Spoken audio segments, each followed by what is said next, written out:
अगला प्रश्न है बच्चों, 9 पिकोफेरेड धारिता वाले 3 संधारित्रों को श्रेणी क्रम में जोड़ा गया है। यानी बच्चों 3 संधारित्र आपके पास में, कितने संधारित्र है? 3 संधारित्र है आपके पास में, 3 संधारित्र सर। ओके सर, है ना। और कौन से क्रम में? श्रेणी क्रम में। ये लो भाई श्रेणी क्रम में, ये लो भाई श्रेणी क्रम में 3 संधारित्र है सर श्रेणी क्रम में, है ना। तीनों की धारिता बच्चों 9 पिकोफेरेड, 9 पिकोफेरेड और 9 पिकोफेरेड। ठीक है सर, ठीक है सर, है ना।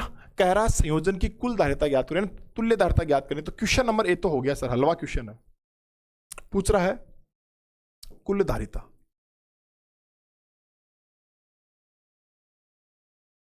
कुल धारिता बच्चों।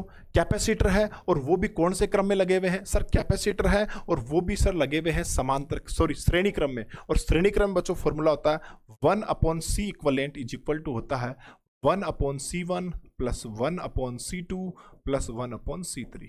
बस मान चिपकाओ, 1/C equivalent is equal to C1 का मान भी 9 है, C2 का मान भी 9 है और C3 का मान भी 9 है। तो 1/C इक्वलेंट बच्चों आएगा, लघुत्तम आया 9, तो 1 प्लस 1 प्लस 1, यानी बच्चों यहां पर आपके 1/C इक्वलेंट जो है वो आ गया बच्चों 3/9।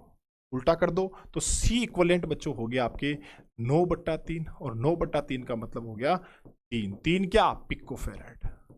ये लो साहब। तो यहां पर बच्चों चाहो तो आप डायरेक्ट फॉर्मूला भी लगा सकते थे, समान धारिताओं के हैं तो बच्चों ये फॉर्मूला भी लगा सकते हो श्रेणी क्रम में, C equivalent is equal to C/n, है ना। तो C कितना है? 9 है, और n मतलब कितने हैं सर? 3 है, तो 9/3 कितना आएगा? 3। डायरेक्ट भी कर लो या इस फॉर्मूले से कर लो, एक ही बात है। तो संयोजन की कुल धारिता तो बच्चों आ गई 3 पिकोफेरेड। अब कह रहा है यदि संयोजन को 120 वोल्ट के सप्लाई से जोड़ दिया जाए तो प्रत्येक संधारित्र का विभवांतर क्या होगा? सुनो मेरी बात, कैसी कहानी थी सर? कहानी जो थी वो ये थी सर, कहानी ये थी कि सर अपने 3 कैपेसिटर थे सर, अपने 3 कैपेसिटर थे, 1, 2 और 3। ये 3 कैपेसिटर थे और इन तीनों को बच्चों हमने एक सप्लाई से जोड़ा, हमने एक बैटरी से जोड़ दिया बच्चों, हमने इसको एक बैटरी से जोड़ दिया। और वो बैटरी जो है उसकी सप्लाई जो है उसकी वोल्टेज है बच्चों 120, यानी बच्चों हमने 120 वोल्ट की सप्लाई से इसको जोड़ दिया है। ये भी बच्चों 9 पिकोफेरेड था, ये भी बच्चों 9 पिकोफेरेड था, और ये भी बच्चों 9 पिकोफेरेड था। ये कहानी है बच्चों। ठीक है सर, ठीक है सर। इन तीनों को मिलाकर के बच्चों अपना C इक्विवेलेंट आ चुका है और वो आया था 3 picofarad. Okay sir, okay sir, okay sir. अब बच्चों श्रेणी क्रम में मैंने क्या कहा था? चार्ज सब पे सेम रहता है। जब भी कैपेसिटर श्रेणी क्रम में होता है ना, तो जितने भी कैपेसिटर श्रेणी क्रम में होता है उन सब पे चार्ज सेम रहता है और विभवांतर क्या रहता है? अलग अलग रहता है ना। तो मैं कहूंगा कि भाई साहब ये 9 पिकोफेरेड, इसके यहां पर विभवांतर V1 है मान लो, इसके सिरों पर विभवांतर मान लो बच्चों V2 है, और इसके सिरों पर विभवांतर कितना है? V3 है। ध्यान रखना बच्चों, जब भी कोई कैपेसिटर श्रेणी क्रम में होता है तो उनपे आवेश का मान एक समान रहता है। किसका मान एक समान रहेगा? आवेश का मान। और समांतर क्रम में क्या सेम रहेगा? विभवांतर सेम रहेगा, आवेश अलग अलग रहेंगे। तो यहां पर बच्चों विभवांतर अलग अलग होंगे, लेकिन अब यहां पे विभवांतर अलग इसलिए नहीं हो पाएंगे बच्चों क्योंकि यहां पर धारिता भी सेम है। तीनों कैपेसिटर की धारिता सेम है, इसलिए तीनों के सिरों का विभवांतर भी बच्चों सेम होने वाला है। अरे कितना होने वाला? सेम। यानी ये 120 है ना, बराबर बराबर बटेगा तीनों में। सर तीनों में बराबर बराबर बटेगा सर 40 आएगा। हाँ 40 आ जाएगा। अपन तो तरीके से करेंगे इसको, देखो आप आराम से। हाँ भाई, तो इन तीनों कैपेसिटर का C इक्विवेलेंट कितना आया? 3 पिकोफेरेड आ गया।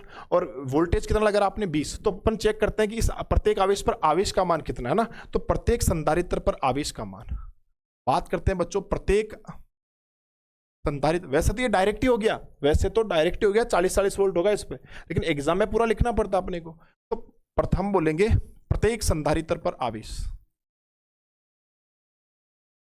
प्रत्येक संधारित्र पर आवेश, प्रत्येक संधारित्र पर आवेश। Q बराबर सर, Q बराबर होता है CV, और C कितना है सर? तीनों का नेट कितना है सर? C equivalent.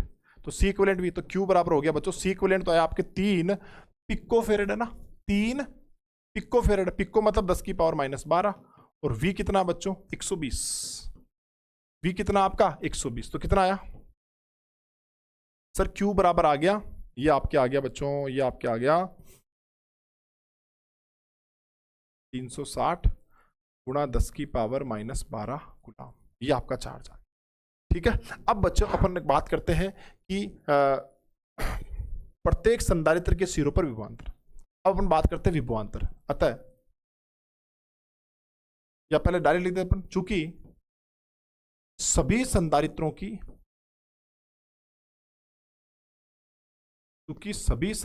की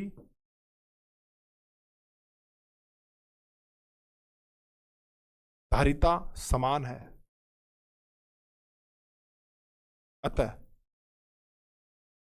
अरे भाई Q तो वैसे ही सेम होता है, धारिता भी सेम है तीनों की, तो फिर विभवांतर भी सेम होगा। अतः प्रत्येक संधारित्र के सिरों पर विभवांतर भी समान होगा। प्रत्येक संधारित्र के सिरों पर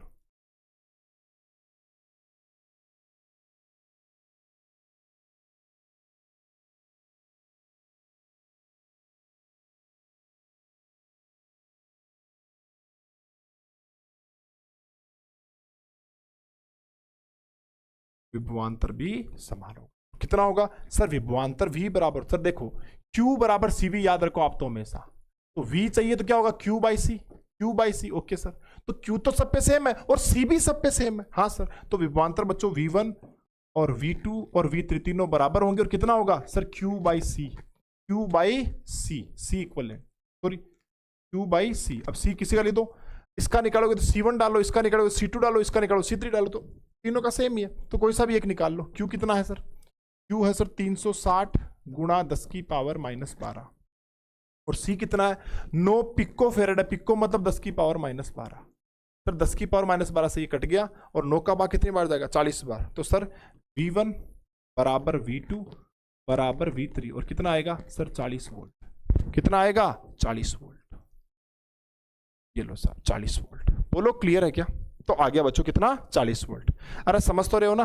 अगर कंफ्यूजन है तो आप इसको वैसे कर लो बोली, है ना? आप कहोगे सर इसके सिरों पे निकालूंगा, तो आप कहोगे सर V1 बराबर होगा, चार्ज तो सब पे सेम है सर Q, और लेकिन सर इसकी धारिता कितनी है सर? C1 है। ऐसे बच्चों ये निकालोगे V2 बराबर, तो ये होगा Q बाई C2, है ना? ऐसे बच्चों ये निकालोगे तो V3 बराबर होगा Q बाई C3।